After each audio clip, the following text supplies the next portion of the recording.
What a final, winners bracket final, we're about to see between Dpeixoto and Ustun. Almost the ultimate clash of styles, you would say.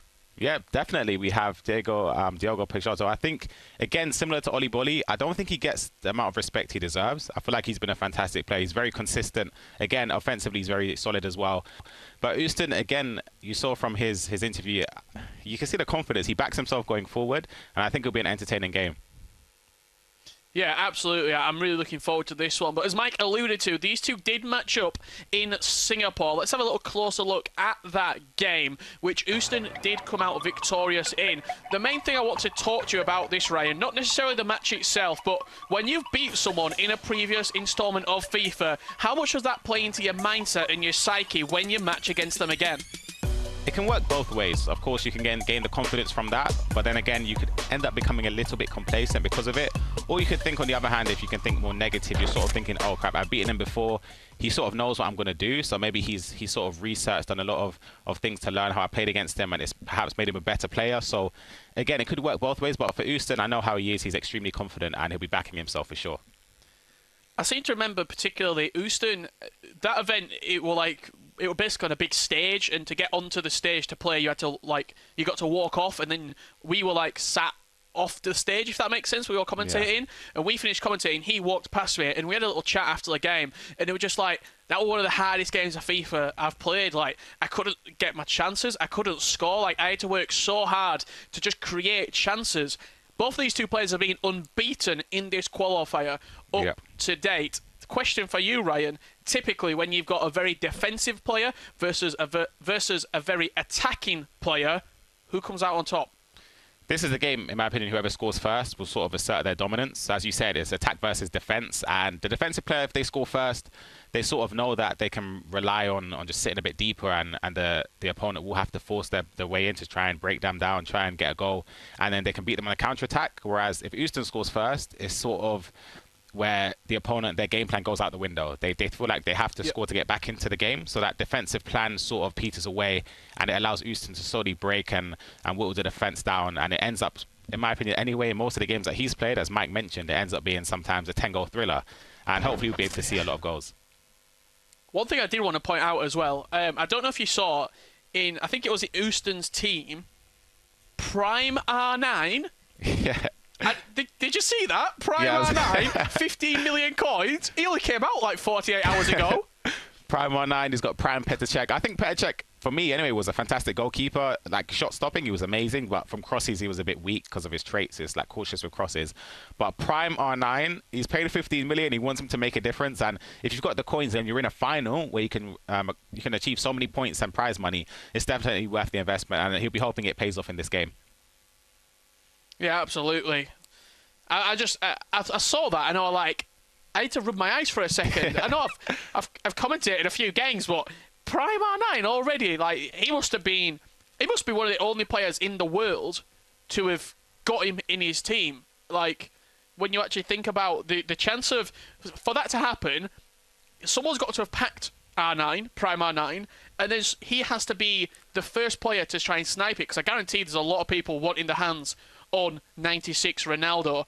You've played with R9 at many events, Ryan. The difference between the 94 and the 96, is it that noticeable? All right, so it's very weird to explain. So over the past years, right, for example, last year I tried all the versions of R9, and my favorite was actually the 94. Weirdly enough, I preferred him to the Prime Bombers. It doesn't make sense, but then the year before that, I preferred the 96. So it's all personal preference. I feel like R9 is a player where you have to sort of get used to the way he plays. He's not as quick on the ball as the likes of Pele and Eusebio, but once you can get him in front of goal and you learn how quick he turns and his pace and stuff, he's lethal. Well, here we go then. Winners bracket final. One of these two players, has to go. Who's going to be going through to the grand final? Will it be Diogo Peixoto, or will it be Ustun? It's going to be Diogo kicking from left to right in the Portugal strip, I believe, and Ustun from right to left in the yellow. Early indications, Ryan Pessoa said the first goal is going to be pivotal. Let's see who gets it. I spoke to Aggie, who's also casting on this event, and he's a teammate of Ustun as well, so he knows him a lot more than I do. And he spoke about how defensively he feels a lot more secure this year compared to other years. And again, Ustun are sort of compared to, we see the through ball there actually. We're going to be seeing that a lot. He's pretty much mastered the through balls, the step overs, everything that's needed to create goal scoring opportunities. But Aggie was saying he feels better defensively, and I sort of relate Ustun similar to Gorilla in the way that they attack. I say that they're renowned as, in my opinion anyway, one of the best attackers on either console that we've seen throughout the past couple of years. So if he's able to shore up himself defensively, then offensively he knows he can back himself to score at least a couple goals. Yeah, probably up there, I would say Ustun, Gorilla, Lost in the Waves, another player who offensively is just unbelievable. That one there didn't seem to lock on, and it's Pope coming out and collecting the ball for Diogo, looking long for Cristiano Ronaldo. Varane gets up well. Just reminding myself of the team here. I still, Renato Sanchez, all the players don't matter. There's a prime R9 on the pitch. Yeah. I'd be petrified to come up against him, especially because you know it sort of, it fills you with that fear going into it, thinking, oh crap, he's already got him. I didn't even know that he was out in patch, or you didn't think anyone would be able to get him. You can see here with the way he's attacking, he's got so many players committed in the box there where he could pass it on either side. And I believe it was Rashford at the back post that was open, I think it was. So he's got a lot of options going forward. And that's the thing with Ustun, he commits a lot of players forward, but it works for him. Short corner played into Kyle Walker, now recycled to Renato Sanchez, into R9 looking for the first time shot. And let's just speak about those players in the box. You mentioned it there. Is that due to a custom tactic change? Is that just due to pulling more players forward in your attacks? What is that down to? Why has he got so many bodies going forward? It's a combination of everything. Of course, you have the instructions where you could get them to go forward to support the attacks. You could have them come into the box for crosses as well for your midfielders. And obviously the custom tactic where you could get players in the box, and he's doing it. Renato Sanchez. Oh, what a save. That's good goalkeeping. That's good goalkeeping, to be fair. Of course not. Renato, I still back Renato in front of goal there. I don't think I would have done the similar thing anyway, try and get a ball roll past the goalkeeper. But it didn't work out that time. But yeah, the players in the box, it's combined with everything. You can also manually trigger runs as well to try and push players forward. And Ustun spoke about his snappy passes. You see Diogo looking to create something on the edge. Hullet getting absolutely crunched by Patrick Vieira. R9 playing into his namesake Cristiano. Renato Sanchez seems to be the furthest man forward here. Marcus Rashford looking for the dead stop inside the box. Renato playing in a very advanced area right now, it seems like. Very, and I'll be honest, just from watching the first 25 minutes, playing against Ustun must be so scary, especially in a game where you have to, it's do or die. You want to win the game to progress into the next stage, because he's got so many players going forward. But then you get caught in a mindset where you don't know whether to do the same thing, because you're thinking he's got so many players forward. Surely that means there's less players back. But the way he's defending, look at it, it's structured. It's very weird to come up against. It clearly works for him. It's the reason why he's at this stage. Yeah, we were speaking to Aga at quite long conversations before this game, and his teammate too, Ustun, he was saying, you can play against Ustun this year and feel like you've played well and still concede 7 goals. Yeah, it's a crazy there's method to the madness. It's not just attacking and flying all the players forward, because defensively he has been working day and night to strengthen and to tighten the bolts in that defence. When you know you've got an offence as good as this, you must think to yourself, if I can defend, I'm going to win trophies, because I'm going to score against seemingly everyone I play against. Neymar here on the edge of the box into Renato Sanchez. Now Patrick Vieira takes over, looking for the through ball to R9. But it must be a really weird mindset that he's in, especially the games that he's thrown away when we're playing in FIFA 19. We'll talk about that in a second. Cristiano Ronaldo, especially inside the box, into Neymar, getting the strike away. Petr Cech as well. It's very uncommon for a player to throw away so many leads, and I don't want to say we sort of expected it from him, but it was becoming a common occurrence at LAN events in 2019. Of course, and it comes with the territory of playing so offensive. But if there's one thing I can say, I 100% respect and back the way Ustun plays. I love it. It's so entertaining to watch. And again, he mentioned how FIFA 20 wasn't the year for him. He had a tough year. and the game sort of didn't suit his play style. But this year again, I don't think it's as suited as it is for FIFA 19 or FIFA 18, but he's still able to score a lot of goals. We saw like his average goal score to even reach this stage. And again, with his teammate Aggie, who mentioned how good he is going forward, he also mentioned, and we were seeing on the playback where we watched some of the occasions where he scored a lot of goals in the Club World Cup. I remember that comeback as well. I was at that event. To come back, I believe it was 4-1 or 5-1 or something ridiculous. And he had to play air when he took control. Yeah, and he absolutely blew that game out the park. He was easily the best player of that tournament alongside Icevogel. And again, it's a testament to how well he's been, and he's been so consistent. Excluding last year, of course, so many people had tough years, but he's done well to showcase that he is one of the best players in the world. Absolutely, that will do us for half time. I also think, look, we've talked about Ustun a lot in this first half. Diogo is a player that, in my opinion, doesn't get the respect he deserves. He seemingly, he's always at events when we were back in the sort of the LAN era, shall we say. He was always making events. Here, he's unbeaten in this tournament. He's not dropped a game in this qualifier so far. He's a player that, it might be because of the sort of the manner in which he wins is not like Ustun where he's scoring 14 goals, but he wins games, and he's a very, very successful FIFA player in his own right, Ryan. I think he's unbelievable. I think all the players, of course, are amazing to be at this stage, but I think Diogo is so good. Like, offensively, defensively, he's very smart. We see with the step overs as well, he's extremely good with the left stick dribbling too. And I mentioned earlier as well, I agree with you, I think he's underappreciated with his ability because, of course, he hasn't won like a FUT Champions Cup, but he's always at a stage when there were LAN events, he's always there, he's always progressing. He has an amazing weekend league record as well, and does well on online competition. So he's somebody that, in my opinion, deserves a lot more respect than he currently has, and he's just going to hope to break the duck. It's sort of similar to Razek, where before he won the trophy, Razek wasn't renowned as one of the, of course he was there, people said he could potentially win it, but until he won it, he wasn't always in the conversation. It was just Tex and Dosri, and I feel like that's similar for Diogo as well. Yeah, absolutely. It's almost like you've got to like break the glass ceiling almost. As soon as you get that first trophy, you get regarded in a sort of a different light, shall I say. Dull and Mike, exactly the same. He was always an up-and-comer. As soon as he won that FUT Champions Cup, he was a favourite. Beautiful bridge touch there from R9. Scoop turn back inside. Great finish, and he timed it as well. Ustun giving us a little sample of what we can expect. Unbelievable. The fact that he timed that as well is... Again, as I say, you don't really see time finishes a lot this year. So if I see that, that sends a shiver down my spine from FIFA 19. I'm fearful because I know he's been working with it. He still uses it, and it's fair respect to it. But that's a great goal. It was also good movement from Diogo there after the bridge to move the goalkeeper to narrow the angle, but then calm, composed from Ustun to get the goal.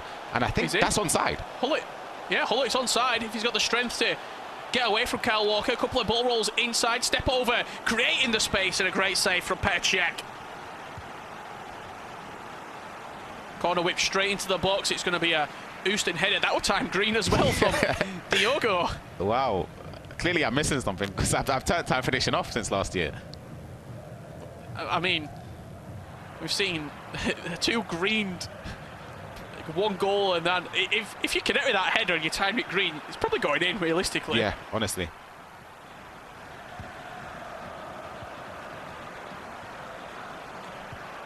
Ustun building into another attack. Patrick Vieira looking for the run of R9. That will go out for a corner for Ustun. It's going to be whipped into the near post. His player selected onto Ronaldo. Another time finish there as well. Time finishing, it's a weird one because FIFA 19, you had to time finish. You had to. Yeah. But then FIFA 20, it was redundant, really.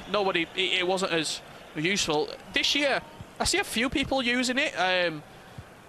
Actually, one of my friends that I play pro clubs with, like, all the time, literally, he will green time everything. I'm like, why are you green timing? And you're like, I don't know, it just feels good. Like, if it's going in for you, if you're having a higher success rate while you're green timing it, do it, I suppose. Yeah, of course. And again, I just feel like there are situations where I can shoot and it will go in anyway, so it sort of feels like I don't really need to take the risk to time it. What if I mistime it? Because again, it doesn't feel. In FIFA 19, it was second nature, genuinely, where it was a green all the time, just because of how often you had to use it with the back post headers, the volleys as well. So you sort of had to become accustomed to be perfect with it. FIFA 20, as you mentioned, it was very redundant, but this year, as you said, I've seen people use it. I've seen Mo Alba use it as well with certain clips on Twitter and his streams and stuff. So again, it's very effective. It's something I need to look into myself just to see how effective it can be this year. Yeah, I suppose if you don't use it, you should turn it off, because it eliminates the potential of mistakes, really, when you spamming circle maybe to win a header or like a goalmouth scramble. Chance there for R9 to get in behind Kyle Walker. The Englishman does well. Not seen too much as of yet from 96 R9, but he's a player that he'll be quiet for 85 minutes. He'll then get a chance and he'll slot it in the back of the net, and that could send you to the grand final. Kylian Mbappe up the other end for Diogo. Played into N'Golo Kante. A couple of step overs, second nature at this point from these players. Round the corner to Cristiano Ronaldo. Great block. Bodies on the line defending there from Ustun. Yeah, it was a fantastic defending. It was well worked attacking as well. He was composed, utilises the steppers as well to find the space. And Ustun with an L1 over the top to Rashford. He's in. Yeah, he's player locked as well. Onto R9, cuts it back. And that is the perfect example of a player lock, Ryan Pessoa. Oh my goodness. Oh my goodness, we spoke about R9 being quiet, and as you say, you literally drop the ball to him once where he has to score, and he scores it. There's no doubt about that. And Ustun, he's mastered the mechanics. You can see he's ready for today. He's been practicing, and again, you can see the one thing I want to say is when he's defending, his pressing and his cutting lanes manually is sublime. Like, it feels like it's so hard, because when you play against people like this, it feels like there's so much space, but then there isn't. Like, you think there should be a lot of options because his players are flooding forward, so when you win the ball back, you can transition quickly. But his players sort of run back into position, and he cuts the lanes really well, and team presses as well. So it's really hard to break down. Yeah, I have to say, coming into this game, if you'd have told me Ustun 83 minutes gone would have been keeping a clean sheet, I wouldn't have believed you. But the reports of him improving his defending, tightening up in the defensive aspect, seem to be all true. Diogo, I can't really remember a chance that he's had in this match.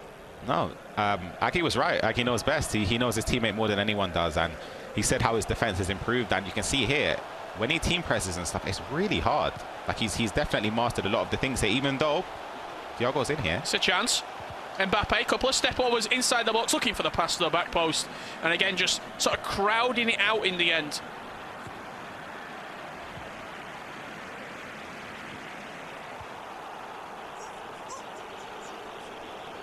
Playing the clock as well, perfect man management, time management from Ustun. Something that has to be done. He's still wary though, Dpeixoto. The thing is, because Ustun's tried the through ball so often, Dpeixoto's in a situation where he doesn't want to press high, just in case, but he's won the ball back here with Ronaldo. Chance for Diogo to half deficit before we go into that second leg. Neymar on the ball, played into Ronaldo. He's waiting for the run of Neymar. Dead stop inside the box, reverse elastico ×2, but just sort of went nowhere with it in the end. And that will do us, Ryan, for our first leg in our winners bracket final. Ustun with a 2-goal advantage. Yep, 2-goal advantage. They're still all to play for. They're both top competitors. They're both unbeaten. So you have to give respect to both of these players. And Ustun's played particularly well, I'd say. He sort of nullified the attack from Diogo and also scored some fantastic goals as well, utilizing the mechanics in the game. Yeah, it's been a fantastic display from Ustun so far in this winners bracket final. If you wanted a little different taste of an esports title, maybe not FIFA, we've got that coming up for you indeed. December 19th and 20th, the Apex Legends Global Series Autumn Circuit showcases the best Apex players in their super regions as they go head-to-head to compete for the share of a $500,000 prize pool. Coverage starts Saturday, December 19th at 9:45 AM Pacific Standard Time. Stay tuned to twitch.tv/playapex to catch all the action as it unfolds. What a first leg we've seen so far from Ustun, Ryan. The reports of defending better and defending well, him being back to his best, what we saw in FIFA 18 and FIFA 19, all seem to be ringing true. What are your thoughts after the first leg? Yeah, it's been fantastic. He definitely would be proud. He knows the job's not done though. As you mentioned, there's still some flaws where I noticed even on the 87th minute he tried a through ball when he could have kept it and resorted to game management, and he ended up losing the ball again. So there's some tiny little things, but that's just picking at small things. He's done fantastically well. 2-0 up against a player like Diogo is no easy feat, so he'll be hoping he can continue that into the second leg. So let's flip the coin. We've talked about Ustun, what he's doing well. What does Diogo need to improve in this second leg, minus putting the round thing in the back of the net? I'd say transitioning a little bit quicker, because we've seen Ustun commits a lot of plays forward. You can see that his Renato Sanchez, his fullbacks as well, are a little bit higher than usual. So if you win the ball back, the key thing is to just try and attack as soon as possible before he gets all the men behind the ball again to defend structured. So it's easier said than done, as I always say. It's so easy to say this whilst watching it, but whilst playing it, being under the press as well, because he flicks on the team press on and off, and he's mastered that. So you're trying to look for a long ball out and to try and get out of the press, and it's very difficult to try and think about everything whilst trying to think, oh, how am I going to do all of this without potentially losing the ball? You can see both players live shots right there of Ustun and Diogo. Ustun clearly some sort of, maybe in Australia, sort of maybe a HQ or whatnot. Diogo in his own bedroom. I think I asked you this yesterday. What would you prefer? Would you prefer to be around people in a sort of a HQ, or on your own, zoned in, solo? Oh, I'd say a HQ for sure. It's good just to be with a teammate or a coach, just to encourage you, because sometimes you'll face adversity where the game might not be going your way. You're not playing as well as you'd like to play, and there are certain things that, as you say, if you have a coach next to you, that same way how we're viewing the game, they can see things that sometimes you can't see because you're too tunnel visioned into noticing something else, and it could help you improve, and it also motivates you. Whereas there are some people who are happy to be by themselves. You see, he's happy to play in the comfort of his own bedroom, and you can see the results have been going his way up to this point anyway. So I'll be hoping that the fortunes can change in his favour. Yeah, absolutely. And I mean, we're looking forward to this second leg. The loser of this game will play the winner of the losers bracket semi-final. So it's going to be Adriman or Oli Bolly taking on the loser of this match. 4 fantastic players remaining in the tournament. Just looking back, Ryan, to that match, Adriman up against Principe. Adriman seems to be the real deal. Adriman, for me, is absolutely phenomenal this year. Like, I've spoken to so many pros. I haven't played him myself. I've seen his gameplay, though, in certain practice tournaments as well. And he's competed on Xbox in some practice ones as well, despite being a PlayStation player. And I've spoken to other pros who have played him, and it's nothing but good words. They say how good he is this year. He's one of, if not the best player that they've played against. So that's just a testament. This is from Xbox players as well. So it's not even a console, which is his main console. So on PlayStation, obviously, that goes without saying. He'll definitely be performing a lot better, which we've seen. He's done fantastically well to beat Principe, who is another top defender, and he scored quite a lot of goals. It just seemed like when I was watching the game, every time he had the ball, it looked like he could score. And those are the things where it can separate you from like a top player to the top of players. So again, it's something that he'll be looking to build on. Yeah, we had the opportunity to do this yesterday. I'm looking at the Twitch chat right now as we do get into this second leg very shortly indeed. I'm just looking for one word. Who do you think will be victorious in this winners bracket final? Diogo or Ustun? Let's get the verdict of the public, because I think yesterday they got it right, if I remember correctly. Oh, no, they didn't actually. Razek versus Gorilla. Yeah, Razek came out victorious in the end. But let's see what the people at home think as we do get underway in this second leg. Everything to play for. Still a spot in the grand final to be decided. Ustun kicking from right to left with a 2-goal lead. Diogo from left to right in the white needs a big performance if he wants to salvage this scoreline. Yeah, we started off with the through ball, the player switching as well to lock him up into the corner to try and win the ball back. You see what I'm talking about with the pressing there. He's straight in, despite that chance not leading to a goal.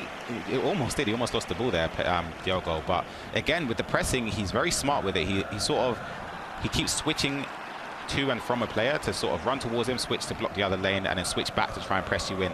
That's in my opinion the best way to defend manually, and it's something that it is rewarded this year a lot more than last year with the way the mechanics are. And I think, is that onside? I think that's just gone from Renato. Yeah, he is looking for the drag back inside the box. Renato Sanchez again making those aggressive attacking runs in the final third. Seems like Vieira's the one who's sitting. Renato Sanchez given the real liberty of getting into the box, getting another body in there, creating danger. And then Ronaldo. Into Neymar, first time fake shot and smashed into the back of the net. Ustun is the real deal. He's outstanding. It's a well-worked chance there. Small, quick fake shot from Neymar, who's got the agility and everything to turn onto his left and slams it into the near post, giving the 3-goal advantage. Now, Diogo's got a lot to do. He knows that, again, he's probably played against Ustun before. I think he has, and he came out with a defeat. So we'll be looking to see what did he do correctly there. What can he do to get a chance in on goal? Because he's been a bit lackluster for his standards, and he'll know that for sure. Chance here for Diogo up the other end, looking to potentially find Neymar with a pass there, but Ustun just crowds it out. I think he's not necessarily made clutch tackles, but in the past he's been caught short at the back. He's been left short with not a lot of defenders. What he's done so well, chance here for Ronaldo to seal the game. What a block that is. What Ustun's done so well is just crowd out players, give them no space in the box whatsoever. He's not necessarily making clutch tackles like we've seen other players do, but he's just making sure that there's no space. Exactly, and Neymar's here. I don't think he can beat Mendy. He can't beat Mendy on a foot race here, but he still has a chance here to generate an attack from this. You already see, though, 4 or 5 yellow shirts behind the ball, and then when you need your goalkeeper, you've got a trusty pair of hands, I should say, not just one hand. You've got 2 of Petr Cech.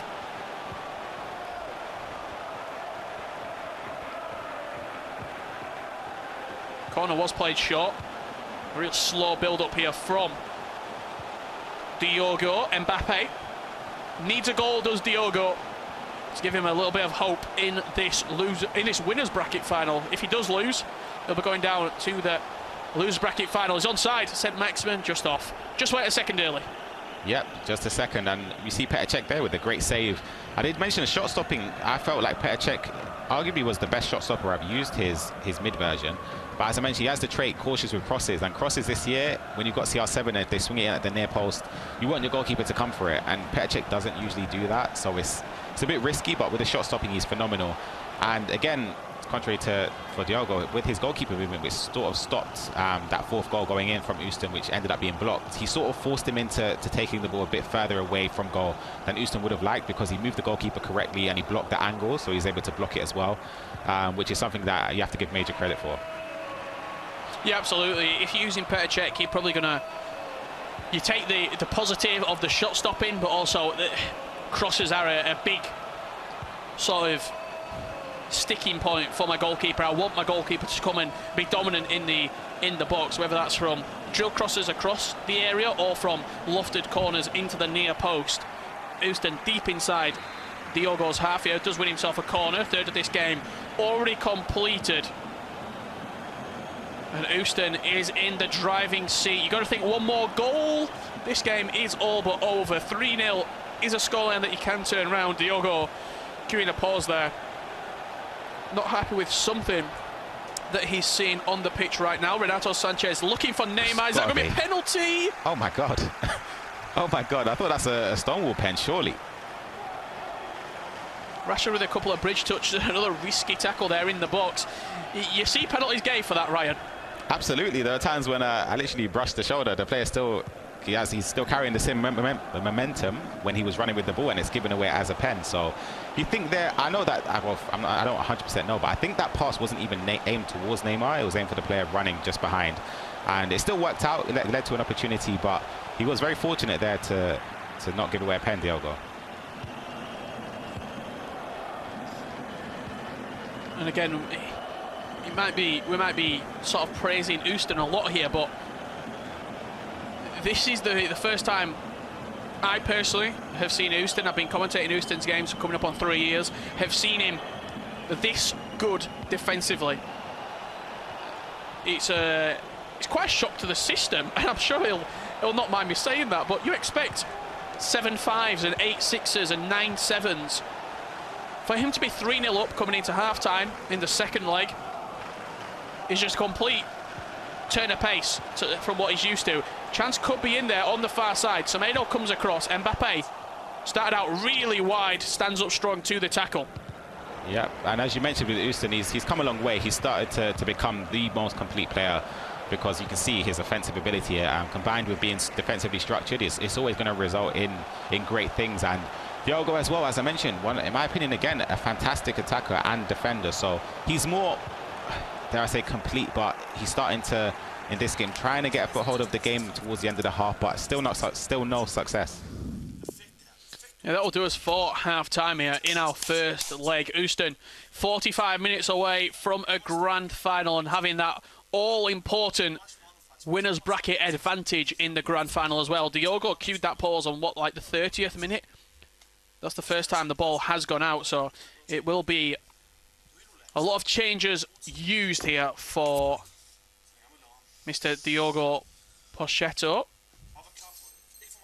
What would you be changing, Ryan? Just all-out attack, really? I'd say I wouldn't go all-out attack where I'd leave gaping holes at the back, but I would probably change something. I'd definitely commit at least 1 or 2 more players forward, whether that's an extra centre mid that will be able to commit to attack, to make those late runs into the box, or whether it's both my fullbacks. But then you have to be wary, as I said, when Ustun scores first, I mentioned that he can just pick you apart.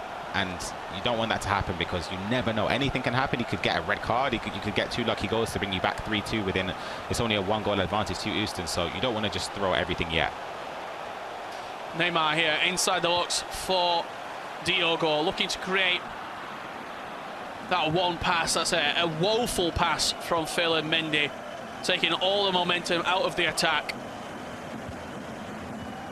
That's sort of worst case scenario, in all honesty, for Diogo. Not only have you gave the ball back, but you've gave the ball back to Ustun in quite a good area as well. That ball up the pitch, intercepted by his centre-back. R9 unable to bring the ball into his chest. Neymar now into Ruud Gullit. Diogo needs a goal. Is this going to be it? N'Golo Kante into Kylian Mbappe. A couple of step-overs. Beautiful reverse elastico. Does get his way around him. Alisson Maximin into Cristiano Ronaldo. Ball breaks to Neymar. Fake shot inside the box. Gets the shot away. And Czech stands up to it. I thought he'd been tackled about 3 times. Somehow managed to keep hold of the ball. Yeah, it was very fortunate to bundle through there, but that's still a great save. I'd expect that to be a goal because of the player taking a shot with a 5-star weak foot at that angle. You'd expect it to lead to an opportunity that goes in, but very fortunate there to even get to that situation. And now Ustun can counter-attack here. Counter. Yeah, R9. He's just waiting to make his run. That's the work rates right there for me, for R9. He didn't make the run first time in behind. Another striker maybe had busted a gut to get in behind. He sort of held back a little bit. And maybe that's the reason people prefer the mid over the prime, because the mid's getting in behind there, Ryan. Yeah, exactly. And it does help, as I say, work rates, they are important, but they're nowhere near as important as they were in previous editions of the game. Which in my opinion is a good thing, because you don't have to specifically use a version of a card just because of their work rates anymore. Like I remember in previous years, because Ramos had high, medium work rates, you didn't really want to use him because he sort of, because he stepped forward and it was so easy to do a through ball behind. But this year it's not the be-all and end-all, but you still notice some tendencies from players like R9 if they have a medium-low or medium-medium work rate. Yeah, absolutely. I think it's probably most sort of significant on fullbacks. I was using the Hector Bellerin objective foot item, and I think he's high-low actually. Yeah. And he is just flying forward majority of the game. Like you've got to keep on pulling him back all the time. Chance here for Diogo. Hull it is, making a run in the middle of the pitch. If he does decide to play it in there, now he's unmarked. Ronaldo on his weak foot. You're asking questions of the cross. You'd expect better from CR7 in that scenario. Of course, and you sort of can compare the two of them where one of them had a situation, well, Ustun had a situation which he scored from, he player locked, where that would be extremely useful to do there. He could have done that with Gullit, maybe dragged him a bit closer towards the near post where he could call for the ball or the back post, either one.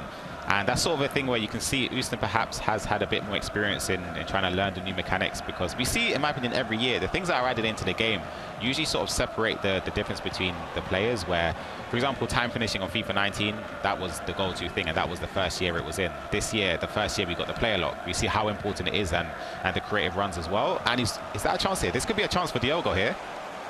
Yeah, big opportunity. Ronaldo breaking through. Ferland Mendy is the defender tracking back. Probably the perfect defender you want there. Keeping up with CR7. Ruud Gullit, offside trap played as well from Ustun.